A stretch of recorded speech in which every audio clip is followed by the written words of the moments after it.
Normally, being a little extra might be a bit much, but not when it comes to healthcare. That's why United Healthcare's Health Protector Guard fixed indemnity insurance plans, underwritten by Golden Rule Insurance Company, supplement your primary plan so you manage out-of-pocket costs. Learn more at UH1.com. I'm Sandra, and I'm just the professional your small business was looking for. But you didn't hire me because you didn't use LinkedIn Jobs. LinkedIn has professionals you can't find anywhere else, including those who aren't actively looking for a new job, but might be open to the perfect role, like me. In a given month, over 70% of LinkedIn users don't visit other leading job sites. So if you're not looking on LinkedIn, you'll miss out on great candidates like Sandra. Start hiring professionals like a professional. Post your free job on linkedin.com/spoken today.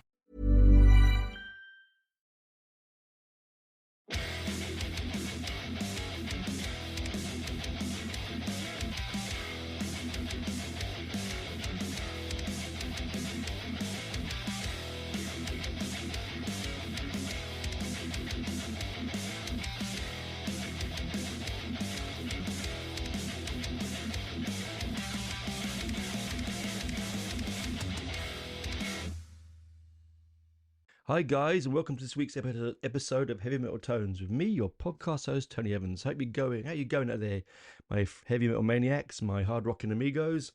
I hope you're doing well. I'm actually feeling a lot better this week. You might have noticed those are eagle-eared out there. I've noticed I haven't been myself for a couple of weeks. My little darling pet cat hasn't been unwell. So Phoebes, who has made an appearance on the show a few times, to some people's displeasure, but who cares?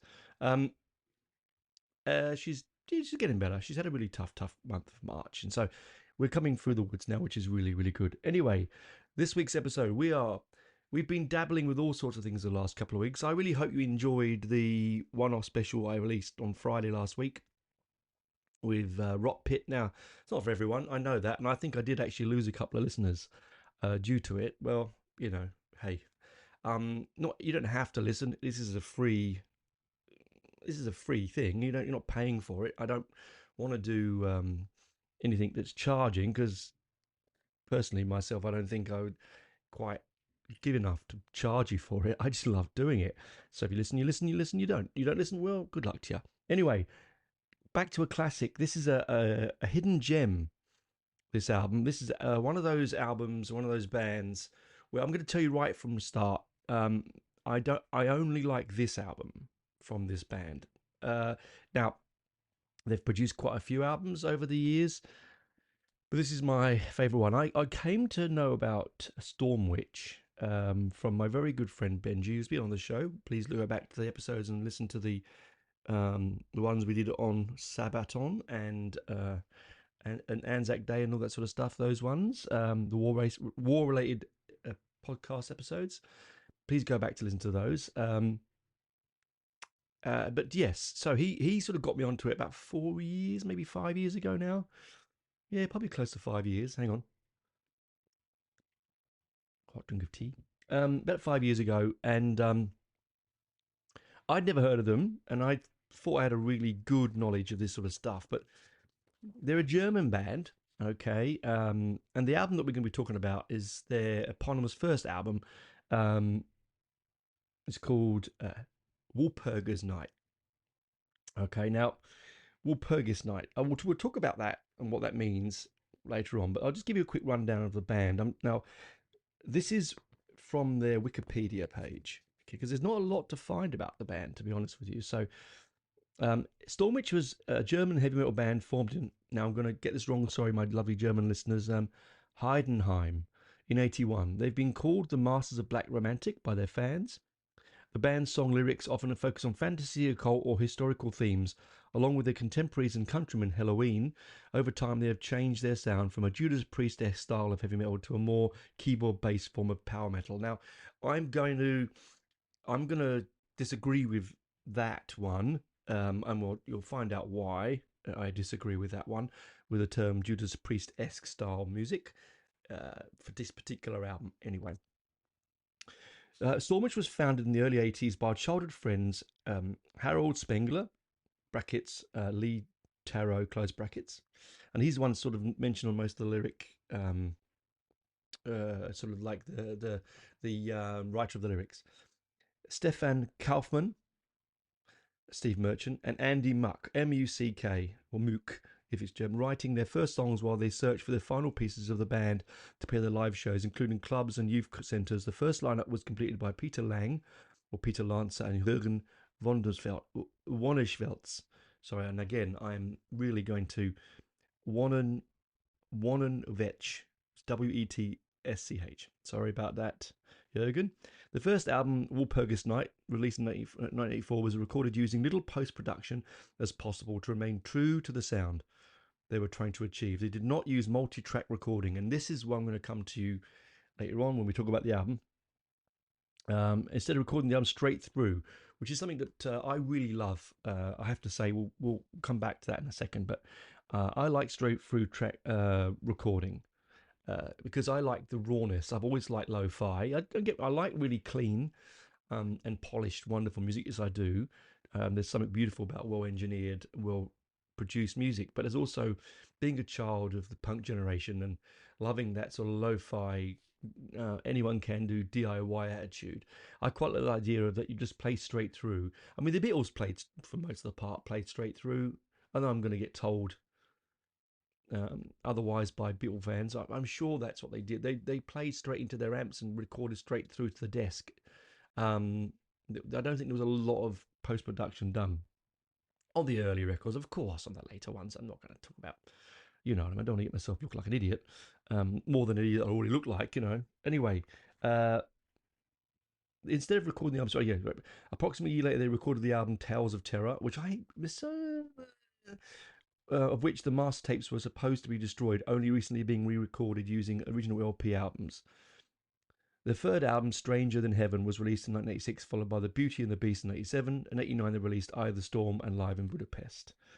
So they sort of became this sort of... they changed their sound, as it says at the beginning of that, okay?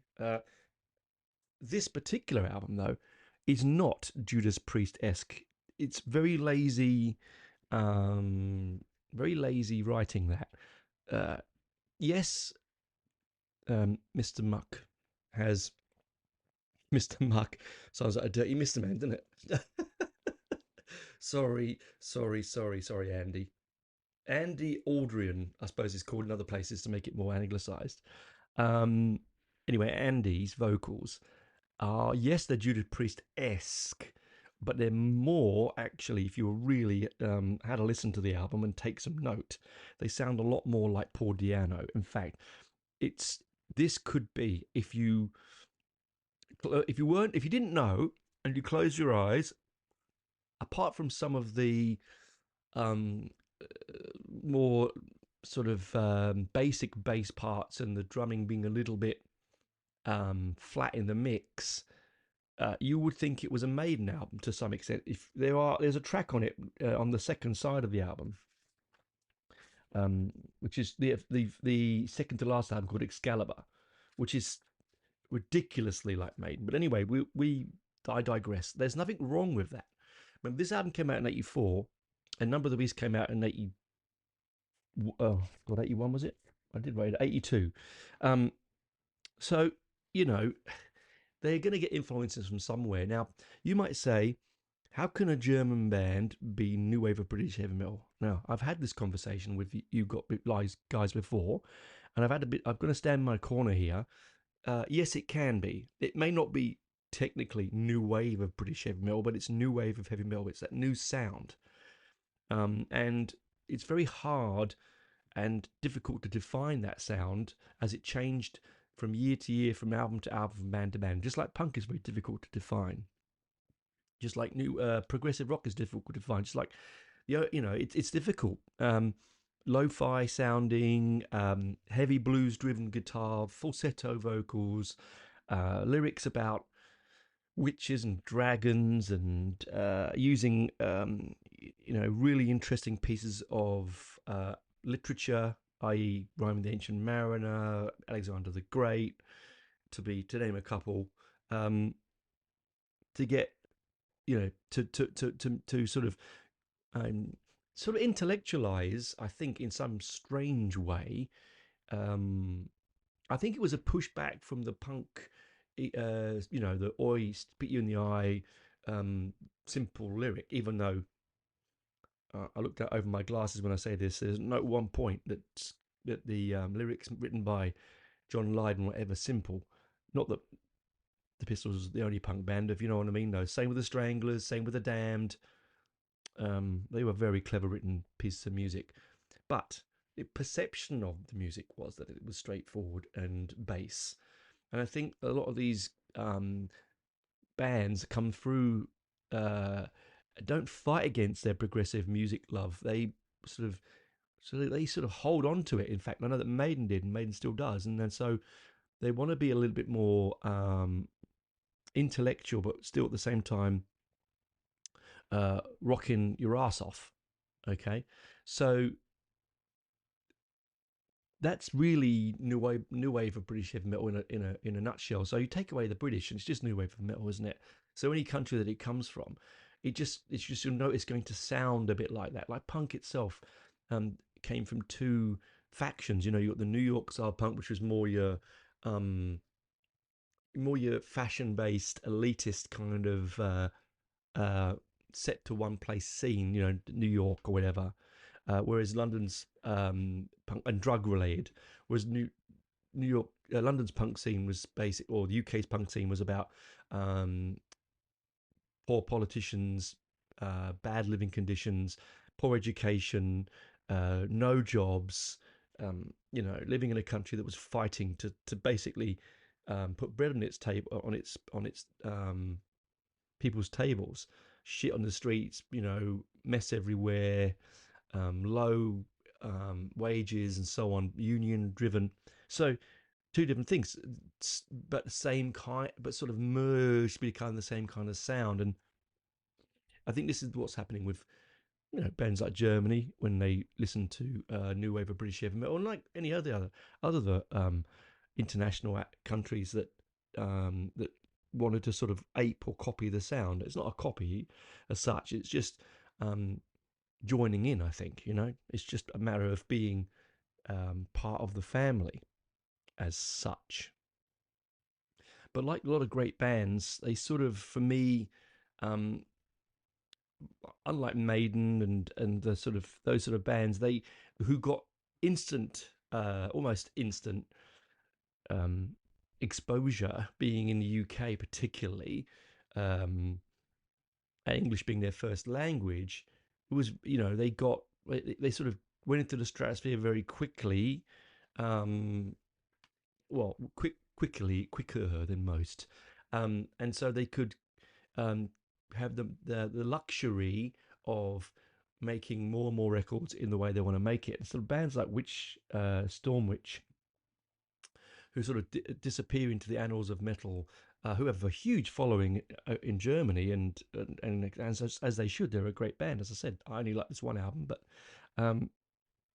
they sort of they didn't get those sort of bands, like people like Diamond Head and Praying Mantis, and even to some extent Tigers of Pangtang, and all those bands I bloody love. They didn't hit the zeitgeist as well as, say, Maiden did, or Priest, even though, as I've said before, I don't like putting Priest in the new wave of British heavy metal subgenre, you know what I mean? But bands like Holocaust and you know, Witchfinder General, they all sort of have wonderful albums, but they're not on the lips of every metal fan out there, even any heavy rock fan. People know who Priest is, they know who Maiden are. Pretty straight away. You know, Def Leppard, they know straight away. They're not going to go, hey, wow, Vardis. They're not going to do it, sadly. But this is what we're here for. This is what I'm doing. This is what this show is all about. Anyway, I'm going to go through the different tracks in the second half. But Walpurgis Night, interesting thing. You look at the album cover, and it's got it's been re-released recently, but the original album cover has got this guy in sort of like bondage gear. If you imagine, like a Thor, like a warrior outfit, and he's got a bullwhip, and he's near an open fire, and you hear the name Walpurgis Night, and you think, oh wow, it's got to be satanic. And absolutely, what is wonderful about this is it's not. Walpurgis Night is actually as a time in the year when you celebrate, or it's a fighting. I'm going to get the information up so I can give it to you exactly right. 1 second. It's actually a saint's day. The origins of the holiday date back to pagan celebrations of fertility rites and the coming of spring. Okay, so it's not, it's not devil worship by any means, and it comes across in the lyrics actually. Traditionally speaking, the celebrations are a night to pay tribute to the 8th century Saint Walpurga. Walpurga was an English-born nun who travelled to Germany to perform missionary work under her uncle, Saint Boniface. She has been praised by Christians for successfully warding off pests, illness, and witchcraft. So basically, they're celebrating a saint to say thank you for keeping away pestilence and witches. Now, it's a very let me just find the day that it's usually. It comes under several names, okay, and it's celebrated on the night of the 30th of April. So coming up, guys, and the 1st of May. The feast commemorates with the canonization of Saint Walpurga and the movement of her relics to. I'm going to butcher this. Elstadt, both of which occurred on the 1st of May, 870. There you go. It comes under different names: Walpurgis Night, Saint Walpurgis Night, Saint Walpurgis Eve, Saint Walpurgis Eve, Saint Walpurgis Day. Okay, Valborg, Vapu. It's observed by the Catholic Church, Lutheran Church, and the Anglican Church. There you go, right? It's celebrations by bonfires and dancing. There you go. It's related to May Day and Easter because it's spring.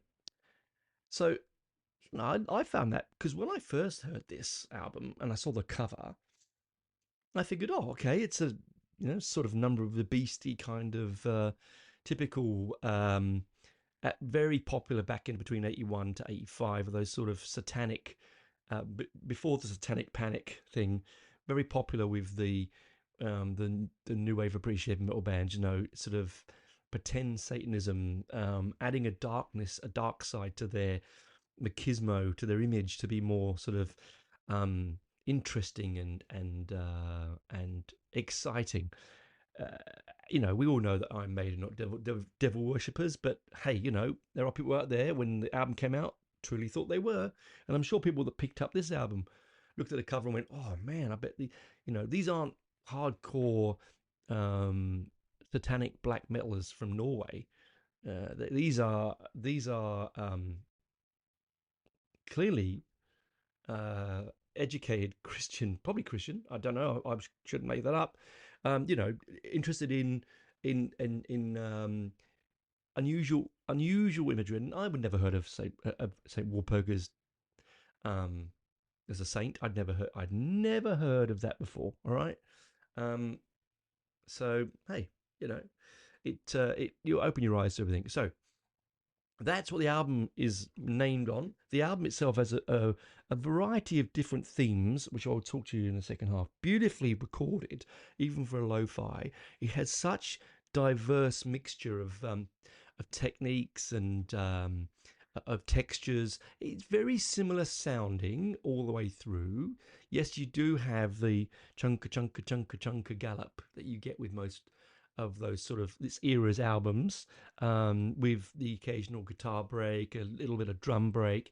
The bass itself is usually quite muted, and the vocals, Andy's vocals, as I said before, they go from Di'Anno to Halford and back again, usually hanging around the Di'Anno, in my opinion, which is brilliant for me because I bloody love the first two Maiden albums. In fact, I covet them higher than some of the Dickinson albums, and I know that is controversial amongst certain Maiden fans, but it is what it is, right?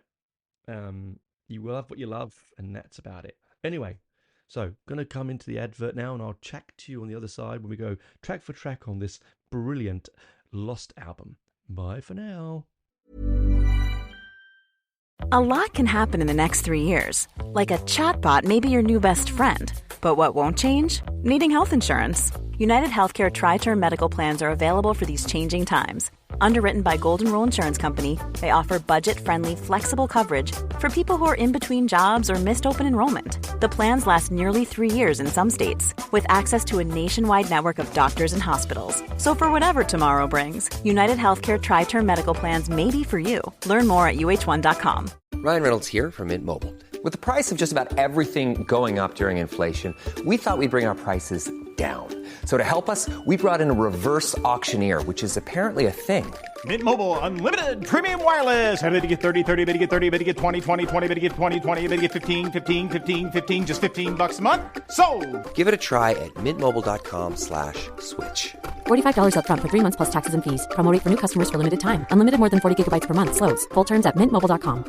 With LinkedIn Jobs, we tap into a network of more than 1 billion professionals to help you find quality professionals quickly and easily for any role you need. Marketing wizards? Found them. Software engineers? Found. That project manager I could never seem to hire? And found. LinkedIn Jobs quickly matches your roles with candidates with the right skills and experience. In fact, 86% of small businesses get a qualified candidate within 24 hours. Post your first job for free and get started at linkedin.com/spoken. That's linkedin.com/spoken. Terms and conditions apply.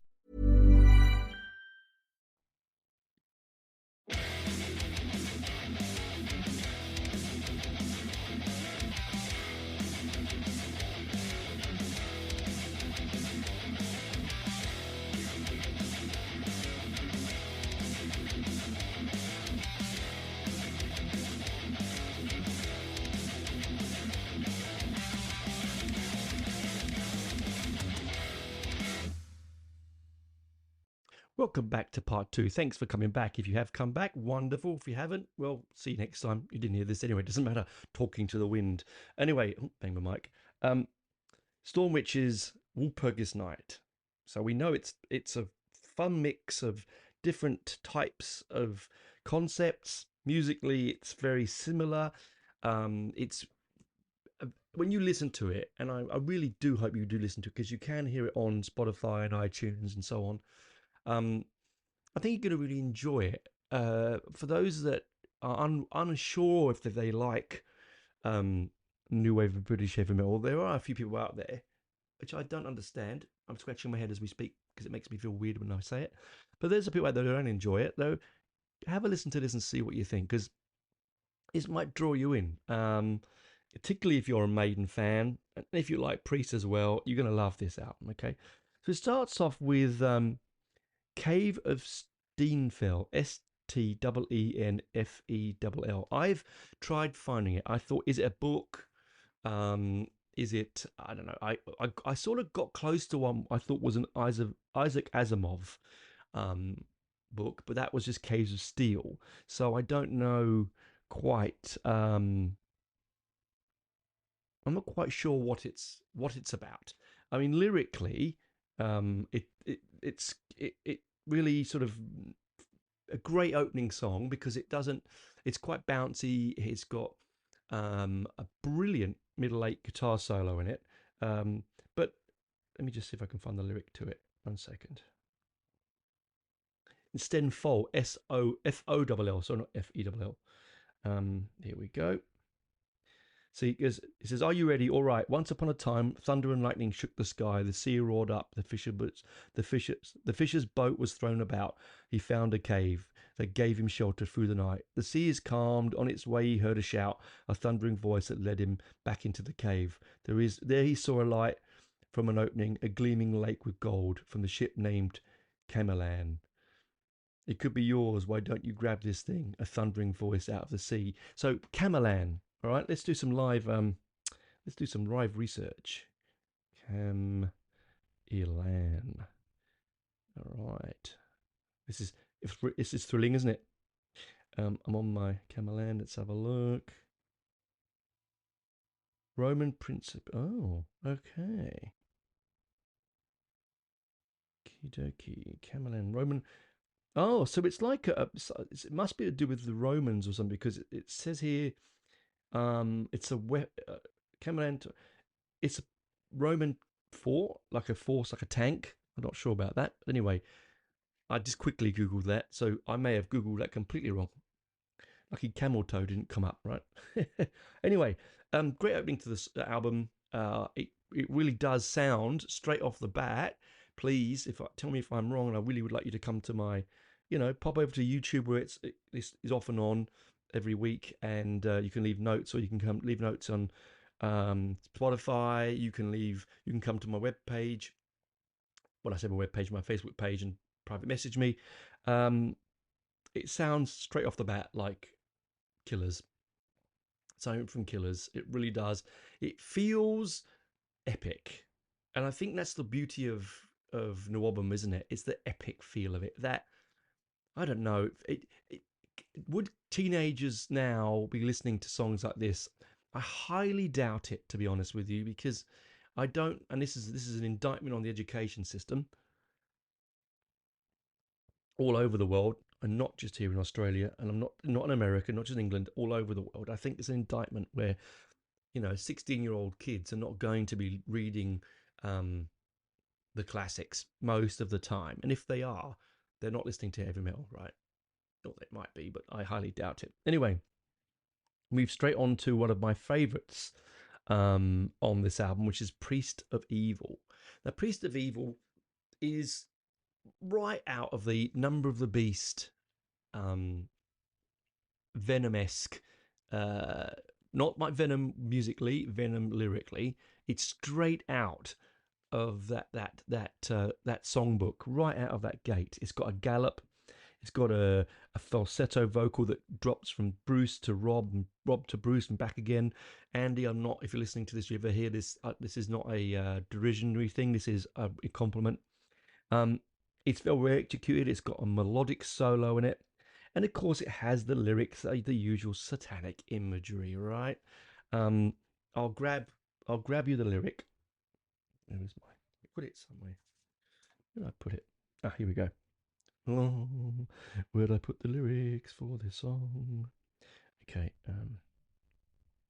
here we go. Priest of Evil. Okay. And again, it does. You'll hear this, right? Now the last rays of daylight slowly fade away. The night is closing in outside of the village. There's a meeting on the hill. They're calling the sin.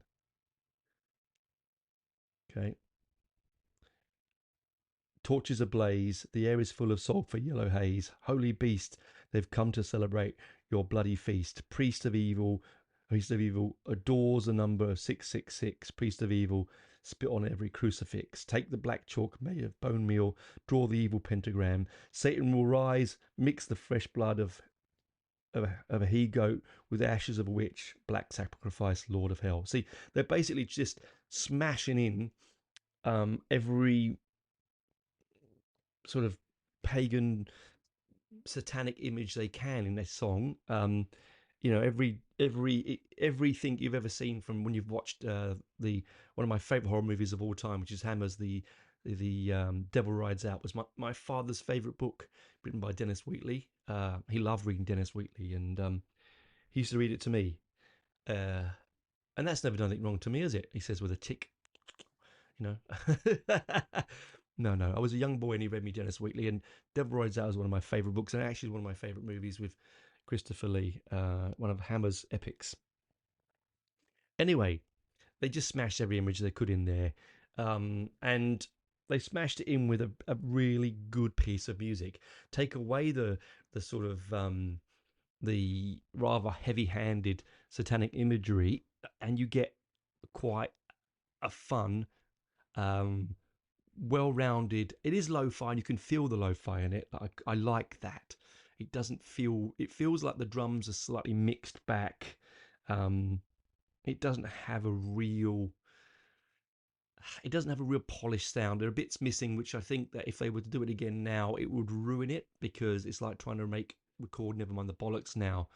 Or, they say that Maiden or Steve Harris doesn't like Killers, or the first album, so I'm Maiden, because he thinks it's not well produced well enough. I think that's the glory of it, Steve. Leave well alone. Don't touch it. And it had straight out the bat. It's got the gallop. Everyone loves the gallop, and that's what really we sort of come to these albums for, isn't it? For me, as I said, the drums are a bit thin, but That could be a fact that the original drummer, wasn't up to the, he wasn't a Clive Burr, right? He wasn't up to the task. Maybe, I don't know. It's disparaging the guys playing drums, But hey, anyway, that may be it, right? That may be it. They've reissued it, as I said, on Nuclear Blast recently, because it was originally on Gamma Records, and they've re-released it on Nuclear Blast, and I think they've polished it a bit, and maybe the vinyl version, which I snuck a copy of, I managed to get one. Really bloody expensive was for an original copy, I have to add, because they're not easy to get hold of, is actually I think it's more accurate to the sound than what you might hear on the reissue version on Spotify and all those streaming platforms are available. And then we move on to a fun. This is fun, okay? This, you don't need to explain this one. I don't even need to read the lyrics about this. This is just, it says what it does on the bottle, right? On the label, Skull and Crossbones, Pirates. This is, in my opinion, the best vocal track on the album. By Andy. It's very chuggy, okay? It's got some great lyrics. Bloodstained Steel, like that, like Don't Hesitate. It's like, it's a bit like Flash of the Blade, right? The vocal phrasing on this song I've written in a big letters is a thing of beauty. The way that Andy punctuates the chorus with the music is something that just makes me smile. Okay, let's see if I can find that. Where is it? Here you go. So it goes, Caribbean sunrise and the sea lighting rays. On the red horizon, ships appear with sails that seem to blaze. 40 fearless outlaws, always ready to fight. They want the gold and women and a bottle of Jamaican rum each night. And then this is when I like the lyric way he punctuates the music here. He goes, try to flee when you see the flag of terror flying over you. I'm not giving it any justice because, I'm about as useful singing into a mic as a wet paper bag, right? So, but it's just got lovely imagery. Peaked grapnels crash through your ship. They attack out of the blue. Skull and crossbows, blood in sight. Burning sails light up the night. Skull and crossbows, piracy. They're the tigers of the sea. Greed for pearls and diamonds. They are all hell-bent for gold. Their notorious symbol makes them every decent sailor's blood run cold. Like the mighty eagle diving down on the lamb, pirates don't give mercy when they fight and get the upper hand. Now, that is, I'd love to be able to write a lyric like that. I couldn't because I'd think it was too silly sounding. But then you put it to the music and it really works. I think this is one of my favourites on the album. I don't know if it's my exact favourite, but it's definitely there. It's got some epic riffing, and this is the cornerstone from this entire album. Is the riffing on it all the way through is glorious. The solos are solos. Once you and this is going to sound so bad, but you hear one solo, you hear them all. They're all solos do what they do, right? They show off the virtuosity of the guitarist while punctuating the music with a bit of speed and interest and dynamics, okay? But the riffing is a different thing. It's why Tony Iommi is the greatest there is, because you will remember his solos, but you mainly remember his riffs, right? Because they're the thing that hold or glue the album or songs together. The things you remember. You don't remember the solos on Smoke on the Water, but you remember the riff, yeah? Exactly, yes, right. So it's where I'm coming from. I've done an episode on riffing, Riff Masters, I'm sure. If I haven't, it's coming. And then we sort of push into Werewolves of the Night. Again, we're going back to the fantasy, the nighttime evils of the night, okay? This is actually a really well constructed concept. In the lyric, it's about someone trapped in a foggy forest, being hunted by werewolves. Of course, this is 84. So if you think around about 84 is when we got, now I could be wrong, this is off the top of my head, is when we got the werewolf movie craze, okay? Around that, in the early 80s anyway, when you had Miracle Wolf in London, The Howling, Wolfen, Company of Wolves. You know, you had quite a few. Silver Bullet, worst werewolf movie ever made, and I will stand my corner on that one. That wolf is terrible. It was by Carlo Rambaldi, the guy that made the Alien Head, and also did. Can't forgive him for this. He also made E.T., but he's like not a bad special effects eyes, but the wolf in Silver Bullet is just terrible. It's a man in a fake bear suit. It's just awful. When you compare it to Rob Bottin's work on The Howling, or the work on American Wolf in London, but it's just. Sorry, I paused it halfway through saying crazy, so I was saying crazy. I'm not going to go back again. Anyway, Rob and Rick Baker's work on American Wolf in London. You can't. The only person I think, sadly, and it's a different note, I've gone off a tangent, that never really did a werewolf, to my knowledge, and I could be wrong. He's done 30 creatures, and that was Tom Savini, one of my personal heroes, makeup special effects artists. He of Dawn of the Dead, Maniac, Martin, Day of the Dead. Those brilliant movies, those splashy 80s extreme gore movies. Very clever man. He never did. I don't remember him doing a wolf. I know he did sort of a wolf in a dream sequence in a movie somewhere, maybe. Fluffy from Tales from the Crypt is not really a wolf, though, is it? Anyway, maybe he just didn't want to. Who knows? One day I might get to ask him. He was in Sydney once doing a talk, and I didn't go. I don't know why I didn't go. Maybe I was working. Anyway, it's a brilliant song. It does sound very much like, back to the song, guys, back to the song, Where the Wolves of the Night. It sounds very much like Di'Anno here. It's got a real frostiness to the song. It sounds like it's recorded. They've put a muffle over it, or they've brought back the mix. I'm not quite sure. But it has a sort of misty feel, and I think that's probably what they're trying to get from this song. It's got really lovely arpeggios in the solo. It has a real cold and fearful feel, and I just think he is very much, very, very, very much Di'Anno in the vocal range here. It's almost uncanny, in fact, really. I won't let you down. Are you going to say you didn't even mention the lyrics, Tone? Like you like to do that? That's what you come for. Well, actually, it's actually a really quite a lyrically thick song. There's quite a lot going on, but there's some really good imagery. The sound of cracking bones echoes through my nightmares home. You've lost your life at Satan's race. Don't look back. They follow your tracks. You can hear them growl and grunt. Start to run. The chase has begun. There are werewolves on the hunt. I love it, just the mob of beasts are hungry. They scent your sweaty body. They're doomed to hunt, born to kill. Don't look back. They follow your tracks. I just love it. These people, these group of young guys in the early 80s obviously love their horror movies, and why wouldn't you?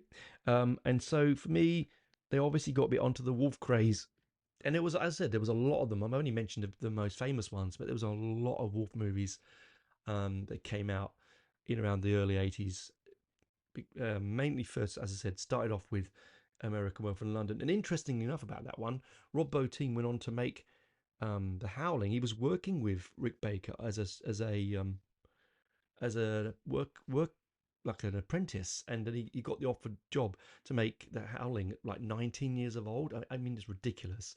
And Baker did help him on a few bits, but wasn't credited on some of the because Baker had this thing called the changeover head, which is basically a fiberglass head that pushed through a foam latex skin that went from the single face, the human face, to the wolf face in several phases. If you've never seen the movie, well, what are you doing? Where have you been? If you have, you'll understand what I mean. That's because I'm sorry. This is just reminiscing because I used to be a special effects makeup artist years ago, and it was my love. And so when I think about these people, I feel them the same way as admiration as I do music as well. Anyway, we're then going to move on to. Oh yes, sorry. It also ends on this fantastic single sort of note echoing out by Andy, which I really. That's when he hits the. That's when he hits the Halford. So when he hits a really high notes, he's in Halford territory, but most of the time he's in Diano territory. But let's be honest, it's just him himself. He's in his own territory, right? But you've got to compare it, like comparing wine or beer or whatever. Anyway, or fine art. The next song in is Flower in the Wind. Now this one, I felt a weird sadness. I'd listened to the song many times and not really taken notice of the lyric that much. And then when I sat down to study the song, it's a very clever, educated piece of music, right? It's basically what I get from it. It's about famine throughout Europe and the grain harvests failing. And there's a great lyric: "Pale bony fingers searching through the fields, they scratch out nourishing seed." And there's also in there, there's a character, an evil miller, that's stealing all the seed and grinding the flour for himself, and the flour is flying out of the mill into the wind, and sort of mocking the poor and starving. So that's called Flower in the Wind. I think personally that it's one of the saddest and one of the most smartest pieces of early heavy metal you're ever going to hear, and on an album that, let's face it, listeners, I have listeners all over the world, right? I do. I've thousands and thousands and thousands of listeners. Thank you guys all over this world listening to me. I don't know why, but they are.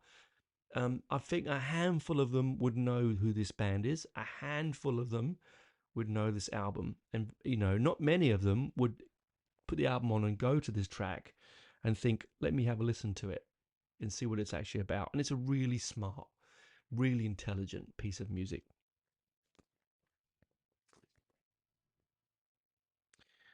Actually, hang on. Have I missed? I think I've jumped a song. Oh, God, I've done it again. Oh. Anyway, that is a great song. See me?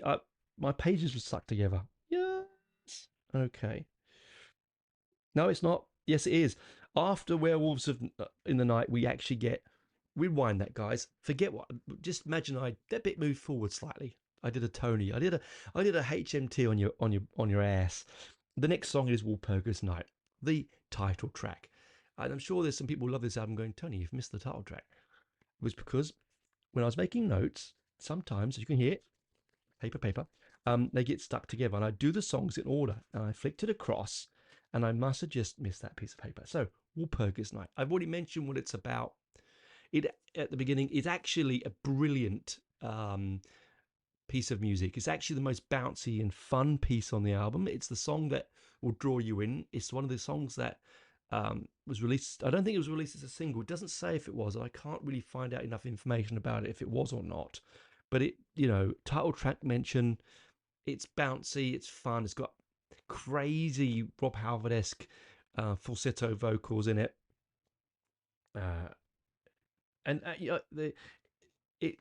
It's a bonfire of a song, right? Okay. Let me give you a lyric for it. Okay. The time has come, the witches are ready, tonight on the hill, Black Sabbath evil right. They are descending on the magical broomsticks, riding on the goats through the night. Come nearer, you can't resist their might at Walpurgis Night. All round you can smell a nasty strange scent. They are making oils from bodies of murdered infants. They're dancing around a hot flickering fire, mixing poison and singing curse songs. Come nearer, you can't resist their might at Walpurgis Night. Watered feet are trembling, the ground like earthquakes. They are making love with broomsticks and rats and snakes, holding crazy orgies with the devil, praying to the masters of hell. Come nearer, Walpurgis Night. Now, when you read those lyrics, you clearly see that the band don't quite know what the full thing of Walpurgis Night is. Although, is it the band, my dear listeners, is it the band doing a Venom on our asses? I've said on our asses twice now. Why have I done that? I don't know. Is it a Venom doing that? You know, like what Venom did at War with Satan. When I first heard that, I thought you were fighting Satan. But then you realize it's at war with Satan against the good of God, right? Is this their version of that? Is it the witches playing havoc on a night where Saint Walpurgis is meant to be fighting the witches? All right. Yes, they may have done a surreptitious change on her ass, right? I said it again. I said the words 3 times. What is going on? I have absolutely no idea. Please forgive me, dear listeners. I'm just a little bit, maybe slightly over caffeinated. Who knows? But yes, we've moved on from that. So it's a great song. It's one of those songs that comes on a lot of. You often hear it on best of albums or collections like heavy metal of the 80s, or it is on some of those rare compilation albums. By no means is it the best song on the album. It is a fun song. I enjoy listening to it. I love the vocal point, the pitch that Andy gets in the chorus, and it's nice and chuggy and it's nice and sing along, but I don't know if it's my favorite. Does it sit well with things like Werewolves of the Night and the eerily sad and thought-provoking Flower in the Wind? Probably not. So we've skipped from Walpurgis Night, then we've gone Flower in the Wind, which is a brilliant song, and then we go to the next track, this is definitely the right one, Warlord. Warlord, I've written here, says it all. It's about a merciless killer who's fighting. He's fighting and he's running out of time. He's coming to the end of his battling life. I think he's getting war weary. It's very technically bluesy, this song. It's got a nice change of pace in the middle, becomes quite bluesy. It has, like I haven't mentioned this before, it's very much like Maiden because it has different time changes in this album, and it doesn't stick to one 4/4. It has different level, go all over the place, and then it does that, and dare I say, it's almost kind of purpley. And when I say that, I mean deep purpley, guys. It's a bit, let's get the perp out, right? Lyrically, it's not certainly not setting the world alight weirdly, right? It's just a good story. They make good stories, this band. Flashes of lightning destroying the peace of the night. On the horizon, there are great flames shining bright.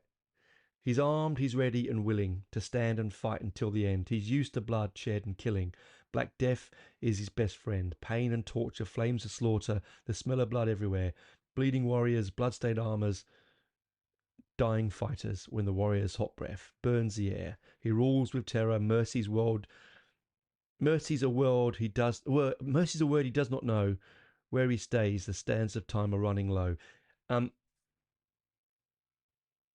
His father was the rolling thunder. He taught him, son, you're born to fight. Pain and torture, flames and slaughter, the smell of blood everywhere.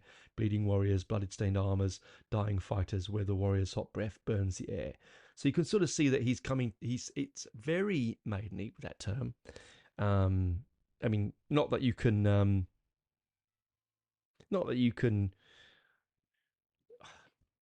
say it's really a direct copy of anything, but it just feels this one has a little bit of.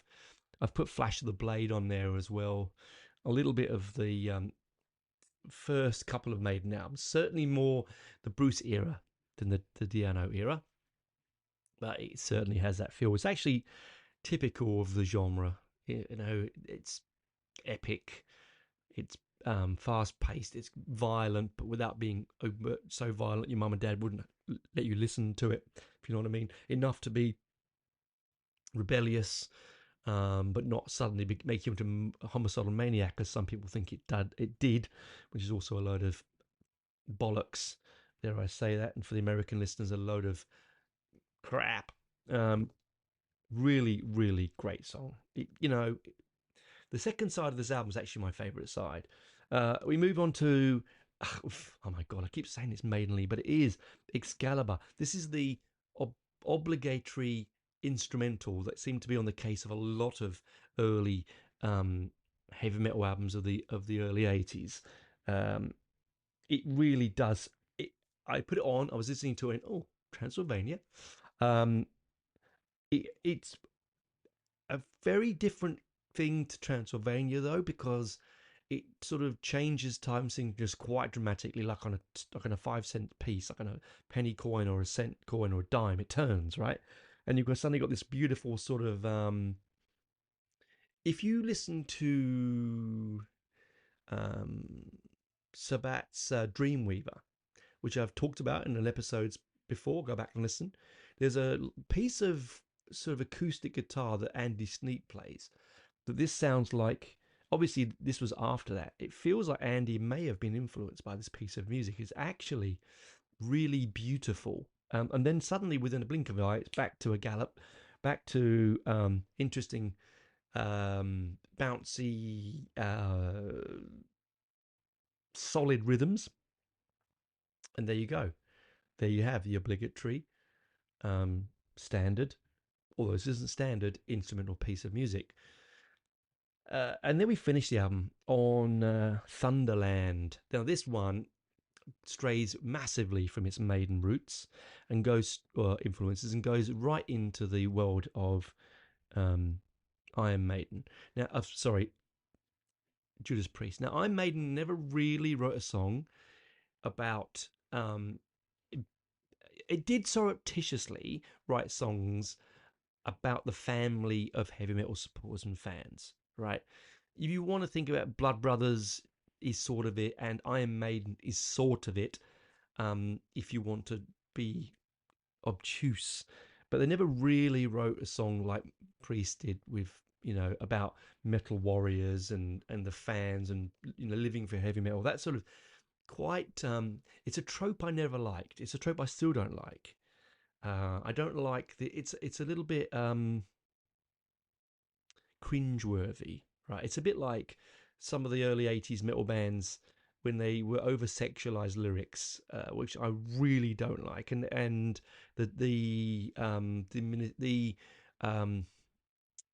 the way they treated women in the lyrics in some of these songs and some of the early 80s bands did not go down well. By no means am I a woke person. In fact, I'm anti-woke in a lot of ways. But what I am is an understander of what you don't do. And you don't belittle women, and you don't try not to, overtly sexualize them in the arts. Okay, and there's a lot of that goes on. This is a bit like this. Okay, so it's a bit. It's got a good sing-along finish. The vocals are sharp. It's very blues-driven in the guitarist. It's got a lot of bombast. It's got a lot of Chuck Berry-style rhythms. And I think if you're writing a song about rock and roll and the love of heavy metal and heavy metal warriors and being being a clan and all that sort of thing and being brothers under the skin and all that hogwash, then you're going to. Would you not? It would make sense that you would take something from Chuck Berry and from the blues and from rock and roll, from Elvis and from the Beatles and all that sort of stuff, because it all is the same thing under the skin. The lyric itself, look, I'll give you a little nudge of it. Here we go. Metal nights in the city, can you feel the heat? The aching in your soul, silver chains and black leather. See, chains and black leather, so Priest-esque. Are you breaking out of your cage, losing control, rock and roll till the end, come make a stand in Thunderland? Yes. What a shame to some extent that they finished the album on this.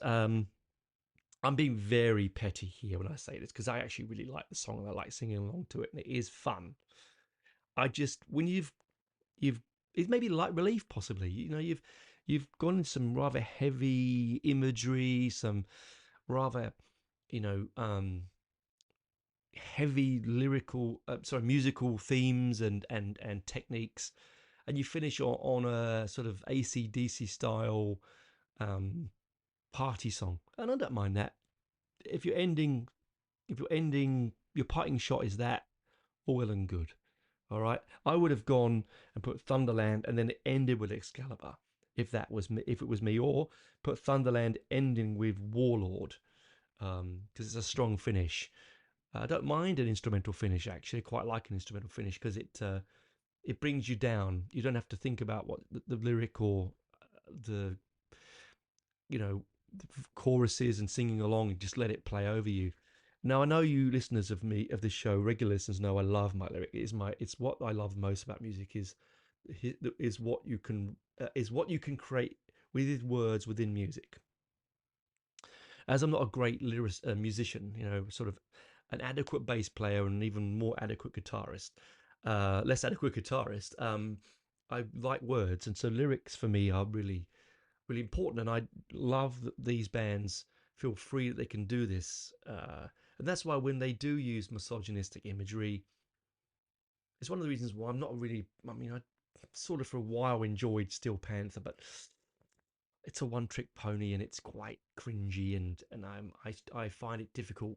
I mean, Maiden, apart from some of the songs that Maiden did, sort of like went that way, Charlotte the Harlot, 22 Acacia Avenue. There's a few of them, but they weren't explicitly graphic, were they? Well, they were. God, Tony, I'm sure they were looking at me and going, Tony, didn't you not listen to the lyrics of 22 Acacia Avenue? Yes, I did. And I have done many, many, many, many, many, many, many times. That's my Police Academy quote for you out there, those eagle-eyed people. Many, many, many times.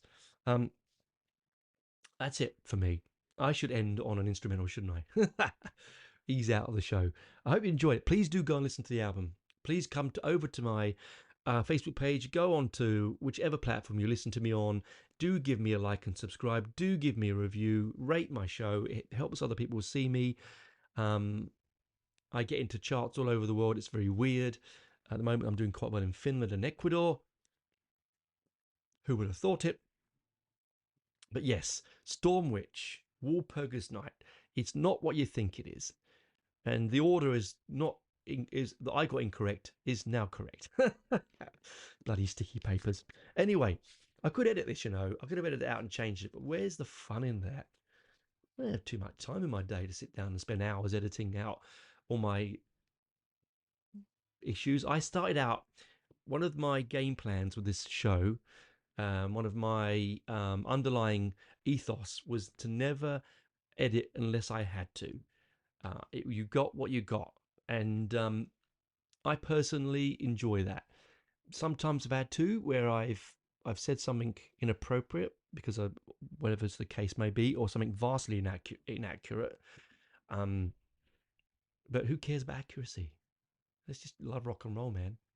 Just love heavy metal and everything involved with music in general, hey?